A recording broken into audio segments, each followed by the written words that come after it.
네, 이번엔 이제 아침에 커피 한 잔에 감칠맛 나는 시럽 한 스푼 같은 달콤 쌉쌀한 정치 분석 함께하는 시간입니다. 자, 여의도 시럽자들입니다. 두 분 소개해드립니다. 먼저 박수현 전 청와대 대변인 전화로 연결합니다. 안녕하십니까?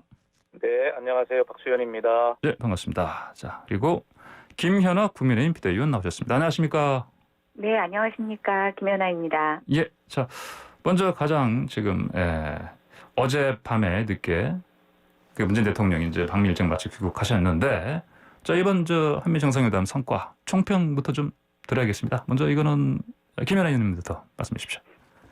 네, 오늘 주요 일간지들을 보니까 모처럼 주요 언론이 한미 그 동맹과 관련된, 특히 이번에 대통령 순방과 관련해서 일제히 성과를 인정하는 헤드라인을 뽑았습니다. 어느 정도 성과를 인정하는 분위기는 분명히 있는 것 같습니다. 그리고 과거보다 진일보, 특히 문재인 정권 들어서 시작된 한미 관계보다는 진일보된 성과가 있었다고 저도 인정합니다. 근데 이제 겨우 저는 제자리로 방향을 선회한 수준이라고 보여집니다. 그것은 문정부 출범 이후에 중국과 북한을 의식해서 한미 동맹과 한미 관계가 수십 발자국씩 저는 뒷걸음치는 부분이 많이 있었다고 보고 있고요. 이제야 겨우 그것이 제자리를 찾았다. 그래서 지금부터가 더 중요하다라고 생각합니다. 그래서 최고의 순방이니 최고의 회담이니 건국 이래 최대 성과니 하는 이런 자화자찬은 조금 자제할 필요가 있지 않을까. 지속적인 성과를 내기를 기대해 봅니다. 예, 성과는 냈지만 이제야 제자리 찾았다, 이런 평가하셨습니다. 박수현 전 대변인님 말씀해 주십시오. 예, 제가 그 문재인 정부의 청와대 첫 대변인이었고요. 그 2017년에 취임하자마자 그 북핵 다음에 북한 미사일 도발 위기가 최고조에 달했던 시기를 제가 직접 그 경험했고 청와대에서 그리고 그 시기에 있었던 한미 정상회담을 제가 참석하고 기록했던 사람 아니겠습니까?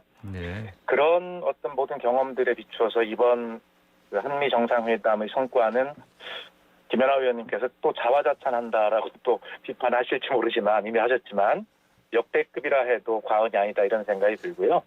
그다음에 이 역대급은 문재인 정권을 위해서가 아니라 우리 국민과 대한민국을 위해서 유익한 일이기 때문에 더 역대급이면 어떻습니까? 그래서 참 잘된 일이다 생각이 들고요. 그다음에 분야별로 이제 뭐 평가를 하시겠습니다만 그건 총평이니까 저는 이번에 그동안의 한미 정상회담, 한미 동맹은 주로 한반도의 안보라고 하는, 그리고 미국에서 우리가 무엇인가를 받아야 하는 의존적 단일 이슈 중심이었다면 이번에는 글로벌 평화 또 번영 의 핵심축이 된다라고 하는 그야말로 협력적 파트너로 진화한 어떤 아주 역사적 전환점을 이룬 그런 그 회담이었다. 그래서 한미 동맹이 어떤 모습이어야 하는가, 이 포스트 코로나 시대와 4차 산업혁명 시대에 어떤 동맹이어야 하는가를 아주 선명하게 청사진을 보여준 그런 의미 있는 회담이었다, 이렇게 총평하겠습니다. 알겠습니다. 그럼 박수현 전 대변인께서는 과거에는 사실 어떻게 보면 일종의 갑을 관계 그런 면이 좀 있었는데 이번부터 좀 대등한 관계다. 서로 이런 식으로 설정을 했다, 관계를, 이렇게 보신다는 말씀이시죠? 김연아 의원님, 방금 말씀하신 박수현 전 대변인님 말씀 중에서 좀 동의하시는 분이 있습니까? 글쎄 저도 성과가 없다고 얘기하지는 않았는데 약간의 기대치의 차이가 있는 것 같습니다. 저는 외교 관계에서 글쎄 갑을이라고 관계짓기에는 미국과 우리의 어떤 인구 규모나 경제 규모가 사이즈가 굉장히 차이가 나지 않습니까? 예전에는 무상으로 받을 수 있었던 것을 이제는 대가를 치러야 한다는 걸로 들리는데요. 과연 그게 어떤 미국과 우리의 경제 규모나 국가 사이즈로 봤을 때 동등한 위치에 서는 것이 꼭 이익만 있을지는 조금 더 계산기를 두들겨 봐야 할 것 같습니다. 알겠습니다. 자, 이번에 그 이른바 백신 스와프 기대가 좀 많았는데 그건 좀 성사가 안 됐고요. 이제 백신 파트너십 이걸 구축했다, 이런 성과, 이번 이제 이런 평가를 하고 있는데 한국군의 그 50만 명분 이건 이제 그 주는 거는 어떻게 보십니까, 박수현 전 대변인님? 그러니까 제가 언론에서 이미 예고를 했었는데요. 한미 정상회담이 끝나면 우리 야당을 중심으로 보수 언론은 왜 한미 스와프에 이르지 못했냐라고 하는 프레임으로 평가를 할 거다 이미 예상을 했거든요. 그런데 우리가 한미 스와프가 꼭 필요했던 상황인가요? 왜 그걸 전제로 이야기를 하는지 전 이해를 할 수가 없습니다. 우리는 이미 1억 9,200만 회분의 백신을 확보하고 있고요. 그다음에 국민 1인당 2.7회에 접종할 수 있는 백신을 이미 계약했기 때문에 전 세계에 듀크 대학의 통계에 보면 전 세계에서 9번째로 많은 백신을 확보한 나라가 돼 있거든요. 그리고 방역에 성공한 선진국이기 때문에 어떤 미국에서부터 백신 지원을 받는다는 건 애초부터 불가능한 구상이죠. 그런데 왜 백신 스와프를 전제를 해놓고 필요 없는 스와프를 전제해놓고 왜 그것이 안 됐다라고 평가를 하는지 저는 이해를 할 수가 없고요. 다만 이번에 새로 된 것이 더 중요한 것이 뭐냐면 이 백신 글로벌 파트너십의 확립이라고 하는 것은요. 세계 1위의 백신 제조 국가와 세계 2위의 백신 생산 능력을 가진 대한민국이 협력을 한 것이거든요. 그리고 이것은 앞으로 코로나 팬데믹뿐만 아니라 새로운 감염병의 그 발생 창궐이라고 하는 것이 예상되는 측면에서 보면 전 지구적인 이 백신 공공재라고 하는 것의 확보와 확산, 배급이 훨씬 커졌다는 전 지구적 역량을 키운 그런 한미 간에 굉장히 중요한 의미를 갖거든요. 그런데 이것을 두 번째로 놓고 백신 스와프, 이 문제, 그리고 왜 55만 명분 장병밖에 못 받아왔냐라고 하는 이러한 어떤 그 평가는 그 어떤 것들이 우리 백신 현재 상황, 방역 상황을 제대로 전제하지 않은 그런 상황에서 하시는 말씀이고, 다시 한번 정리하면 이번 파트너십의 구축은 전 지구적인 역량을 한미 두 나라가 한껏 끌어올린 전 지구촌의 희망과 같은 그런 소식입니다. 예, 알겠습니다. 김연아 의원님 평가 주십시오. 네, 저는 이 백신 파트너십과 관련돼서 한국군 55만 명분의 백신을 확보한 것에 대해서 한국과 미국이 친구는 맞지만 베프는 아니었구나라는 것을 확인시켜주는 아주 중요한 대목이라고 생각합니다. 없는 것보다 낫죠. 그러나 한국군 55만 명분 정도 확보는 백신 지금 박수현 전 의원님은 저희가 백신을 충분히 확보했다고 얘기하시지만 저는 절대로 현장에서 그렇지 않습니다. 저희가 지금 많이 확보한 아스트라제네카 같은 경우에는 노쇼가 굉장히 많이 일어나고 있습니다. 그래서 뭔가 화이자와 모더나를 맞고 싶어하는 국민들의 열망이 많이 있고요. 그래서 현장에서는 사실상 지역별로 보면은 백신이 많이 부족하고 수급에 불균형이 있는 것이 맞습니다. 그래서 저는 미국에서 생산하는 화이자나 모더나 백신에 대해서 조금 더 우리가 충분히 확보한다라고 하면 우리한테 나쁠 게 없습니다. 그런 측면에서 이번에 백신 파트너십은 백신 가뭄의 단비는 분명히 맞지만 잠깐 내린 가랑비 수준이다. 그래서 또 역시 이건 55만 명을 준 것은 주한미군 방역을 고려한 바이든의 자국용 생색내기가 하나 아니었나. 그래서 결국 우리가 얻은 것은 사실은 미국과 계산서를 저는 따져보면 그렇게 여당에서 칭찬하는 것만큼은 조금 더 겸손하게 받아들여야 되지 않을까라는 생각이 들고요. 백신 위탁 생산에 대해서 저도 굉장히 긍정적으로 평가합니다. 그런데 이 내용을 보시면 기술 이전은 확답을 받았지만 그게 구체적으로 어떤 기술인지 또 시기나 물량 그리고 국내에서 생산한 것이 바로 우리가 쓸 수 있는 것이 아니라 도대체 수출을 어느 정도 하고 우리가 쓸 수 있는지에 대한 부분들은 아직 정해지지가 않았습니다. 물론 각국 양국의 정상끼리 하는 내용 중에서 이런 것들이 구체적으로 정해질 수 없다는 것은 압니다. 그렇기 때문에 지금부터가 저는 되게 중요하다고 생각하고 그런 측면에서 정의당에서도 이와 비슷한 논평을 냈었는데 야당은 이걸 비판하는 것이 아니라 이것에 대해서 더욱더 신경 쓰라고 일종의 견제를 하고 자극을 하는 것입니다. 그게 야당의 역할 아니겠습니까? 예, 알겠습니다. 자, 다음으로요. 이번에 이제 문재인 대통령 방미 때 그 경제 사절단이 같이 갔는데 그래서 미리 하신 좀 40조 원 규모 대미 투자 이게 나왔었는데 실제로 보니까 44조 원으로 늘어났습니다. 보니까 반도체, 전기차 배터리 이 중심으로 이제 한미 협력 강화한다는 건데 자 이건 이제 어떻게 평가하십니까? 김연아 의원님부터 말씀해 주십시오. 네, 일단 대미 투자가 44조 원 정도로 지금 알려지고 있습니다. 예. 미국은 안정적인 반도체 공급망을 확보하는 성과를 기대할 수 있고 또 우리 한국 기업들은 새로운 시장 개척이라고 하는 성과를 기대할 수 있는 의미 있는 결정이었다고 보고 있습니다.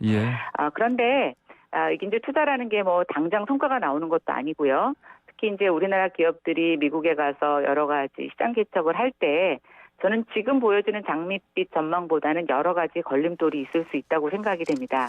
그래서 우리가 이것을 이끌어냈다에 자화자찬할 것이 아니라 지속적인 지원과 협조, 외교적 노력을 통해서 우리 기업들이 시장 개척을 하는데 걸림돌이 없을 수 있도록 국가가 계속 신경 써야 된다고 생각하고요. 예. 그런 의미에서 뭐 이것을 투자하고 우리가 백신 55만 명을 받아왔다. 저는 이런 비교는 적절하지 않다고 봅니다. 그러나 일부에서는 양질의 일자리가 오히려 미국으로 가는 것이 아니냐라서 우리 청년들이 실망할 수 있다는 우려가 있는 것도 사실입니다. 그래서 저는 제대로 된 성과 낼 수 있도록 지금부터 정말 중요한 정부의 역할이 기대된다고 보고 있습니다. 예, 알겠습니다. 박수현 전 대변인 의견 주십시오. 예, 지금 10대에는 정상회담 때 과거처럼 기업인들의 팔목을 억지로 붙잡고 끌고 가서 다른 것을 얻어내기 위해서 투자를 시키는 그런 시대가 아닙니다.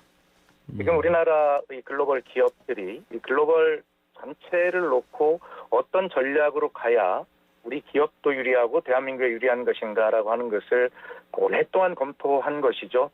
대통령이 참석한 자리에서 서로 사인을 하고 교환을 하긴 했지만 이 기업의 어떤 그 이익 계산표에 따라서 정말 타당하게 이루어졌고 그 결과를 내길 바라고요. 그다음에 지금 김연아 의원님 말씀을 잘 해주셨는데 정부는 우리 대통령도 요구했습니다만 우리 기업이 투자하는 만큼 거기에 여러 가지 세금 감면이라든지 인프라라든지 이러한 것들에 대한 미국 정부의 그 투자 이런 것들을 지금 요구를 하고 있지 않습니까? 뭐 그런 것들이 정부가 해야 할 일이라고 생각을 합니다.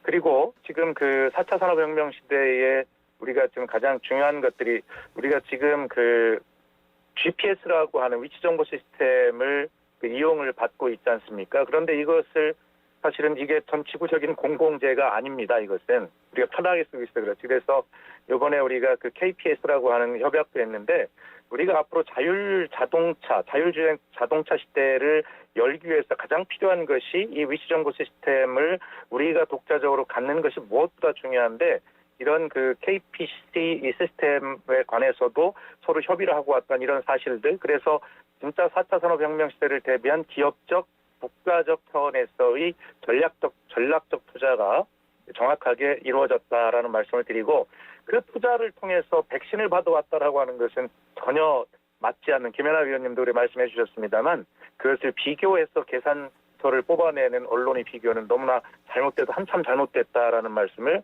드리고 싶습니다. 예, 알겠습니다. 자, 이번에 그 미사일 지침 종료 선언도 나왔고요. 그다음에 뭐 싱가포르의 합의 존중, 또 대북 특사 임명한 거 이런 것들 봤을 때 지금 이제 교차 상태에 빠진 이제 북핵 협상 이거 다시 뭐 가동되는 거다 이런 사인으로 볼 수 있겠습니까, 박수현 전 대변인님? 예, 뭐 그런 거 다 좋은 의미고요. 예. 그래서 결론적으로 저는 이번 그 회담의 성과를 이렇게 정의하는데 미사일 지침 종료 등으로 전통적 안보는 훨씬 강화되었다 이렇게 볼 수 있고요. 그러니까 미사일 지침 종료라는 게 얼마나 이 중요한 가슴 벅찬 일입니까?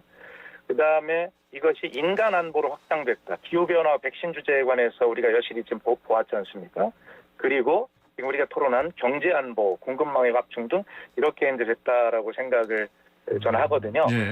그리고 그 와중에서는 남북 관계를 보면 지금 앵커께서 정리해 주신 부분들이 중요한 부분들인데요.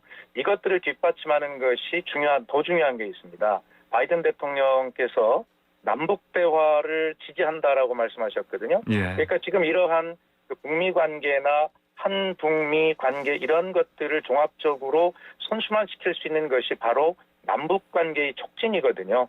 이런 것들을 그 바이든 대통령이 지지한다라고 했기 때문에 이러한 큰 합의들 속에서 이런 것들을 촉진시킬 수 있는 남북 관계의 움직임 그리고 중요한 것은 제가 그 트럼프 대통령 시기에 이런 남북 관계 촉진이나 이런 것들을 통제했던 워킹 그룹의 존재라는 게 있었지 않습니까? 그런 것들이 또 어떻게 될지 이러한 문제들을 보면서 한국 정부의 역할을 충분히 해낼 수 있는 공간이 확보되었다. 이것이 훨씬 더 중요한 의미를 갖는다. 저는 그렇게 생각을 합니다. 네, 지금 항공선의 출발새 아침 여의도 실업자들 박수현 전 청와대 대변인과 김연아 국민의힘 비대위원과 함께 토론하고 있습니다. 유튜브에서 보이는 라디오 함께 할 수 있고요. 방송 중 의견 주실 분들은요. 휴대전화 샵 0945번 50원 유료 문자 보내주시기 바랍니다. 자, 이번에는 김연아 의원님 의견 드려야겠습니다. 네, 일단 박수현 전 대변인께서 언급하신 부분은 중복해서 언급하지는 않겠습니다. 확실히 전 청와대 대변인까지 하셔서 그런지 신문에 나온 내용보다 더 많이 알고 계셔서 제가 거기에 덧붙일 리는 없을 것 같고요. 또 제가 이제 언급하시지 않은 부분 중에서 조금 우려되는 부분들만 말씀드리자면 지금 800km로 제한된 한국군 미사일 사거리 제한이 풀렸는데 겉으로 보기에는 한국의 군사 주권을 회복한 것처럼 보이지만 이미 미사일 쪽은 초음속 미사일 개발 등으로 사거리 경쟁이 끝난 상황이라고 전문가들은 얘기를 하고 있습니다. 그런 상태에서 오히려 미사일 정밀도나 속도 경쟁에 필요한 협조 사항을 얻어내는 게 실익이 있지 않았을까. 오히려 그런 것 없이 지금 사거리 제한을 푼 것은 중국만 자극한 것이 아니냐는 우려가 전문가들 사이에서 분명히 있습니다. 이번에 보면 중국이 민감해하는 단어들이 사실은 양국 정상 공동 성명문에 많이 언급이 됐는데요. 그래서 그런지 중국 관영 매체 황구망은 불편한 감정을 드러내고 있습니다. 결국 우리는 이제 외교적 노력이라는 요번에 말씀을 많이 하셨는데 그전에도 외교적 노력이 주력이었습니다. 그런데 지금 우리가 사실은 중국과 일본, 미국 사이에서 어느 정도 균형점을 찾아가는 노력이 필요하기는 하지만 사실은 그 어느 때보다도 중요한 상황이 있다는 것을 다시 한번 문재인 정부가 인식을 하고 지금 간신히 회복한 한미동맹을 잘 유지해 줄 것을 국민과 야당은 바랄 뿐입니다. 예, 알겠습니다. 자, 이제 시간이 좀 얼마 안 남아서요. 이번엔 다른 주제 하나 간단히 좀 짚어보고 마무리해야 되겠습니다. 여야 지도부가 어제 노무현 전 대통령 서거 12주기 추도식 참석 다 했습니다. 자, 노무현 정신을 보는 여야 입장 좀 들어보고 마무리해야 되겠습니다. 먼저 이거는 김연아 의원 먼저 말씀해 주십시오. 네, 저희가 전직 대통령들을 평가할 때 사실은 공도 있고 과도 있지 않습니까? 근데 우리가 정권이 바뀔 때마다 서로 다른 진영에 있는 대통령의 공은 축소하고 과를 부풀려면서 서로 정쟁을 했던 것을 저는 부인할 수 없다고 생각이 됩니다. 그런데 이번 노무현 대통령 봉화마을 당을 방문한 여야 지도부의 모습에서는 사실 과거의 그런 모습들이 많이 옅어져서 저는 굉장히 진일보한 모습이라고 생각이 됩니다. 특히 야당에서는 노무현 대통령의 통합과 실용 정신을 많이 계승하고 싶다라는 것을 강조했는데요. 저는 이 부분이 사실은 지금 여야가 굉장히 극한 대립으로 갔던 지난 20대 국회와 21대 전반기 국회의 모습에서 한번 곱씹어 보아야 할 문제라고 생각을 합니다. 특히 지금 민주당은 노무현 정신을 계승했다고 하는 그런 캐치프레이즈를 걸고 시작한 정권입니다. 그런 부분에 있어서 이런 통합과 실용 굉장히 저는 실천해 주셨으면 하는 바람 갖고 있고요. 또 사실 노무현 대통령의 안타까운 죽음 그 과정에서 누구도 탓하지 말라고 하셨던 그 메시지 결국은 저는 문재인 정권이 그것을 실천하는 일이 노무현 정신의 계승이라고 보여집니다. 알겠습니다. 네, 이번에 박수현 전 대변인님. 예, 짧게 말씀을 드리면 미사일 주권과 관련한 김연아 의원님 말씀 한 말씀 더 붙이면요. 중국이 이 문제에 민감하게 생각했으면 이미 2017년에 사거리 800km로 했을 때 이미 민감하게 반응했을 문제고요. 중국은 여기에 전혀 관여하거나 관심 없다는 말씀 드리고 그것은 우리 주권입니다. 그리고 이것은 안보 관련이 아니라요. 그걸 넘어서 우리가 우주로 진출하기 위한 고체 연료 사용을 확보나 이런 것들과 관련해서 논평을 좀 잘 봐주시길 바라고 의미를 보여주셨으면 좋겠습니다. 그리고 노무현 정신과 관련해서 저희는 사람 사는 세상을 이야기했고 그것을 만들기 위한 국민의 눈높이에 민주당의 높이가 맞아야 되는데 그걸 하지 못해서 많이 혼이 났습니다. 국민의 눈높이에 있는 것이 아니라 국민의 가슴과 심장 속에 그 눈높이가 있다고 생각을 합니다. 그런 국민의 눈높이에 맞추기 위해서는 민주당이 더 허리를 숙여서 기울여서 국민의 가슴과 심장에 귀를 대야 한다고 생각합니다. 그런 자세로 야당과 협치하면서 국민의 가슴에 귀를 대는 그러한 자세로 노무현 정신을 실천해 나가고자 합니다. 예, 알겠습니다. 오늘의 여의도 실업자들 여기까지 말씀 듣고요. 마무리하겠습니다. 두 분 말씀 감사합니다. 네, 감사합니다. 네, 지금까지 김연아 국민의힘 비대위원 박수현 전 청와대 대변인과 함께했습니다.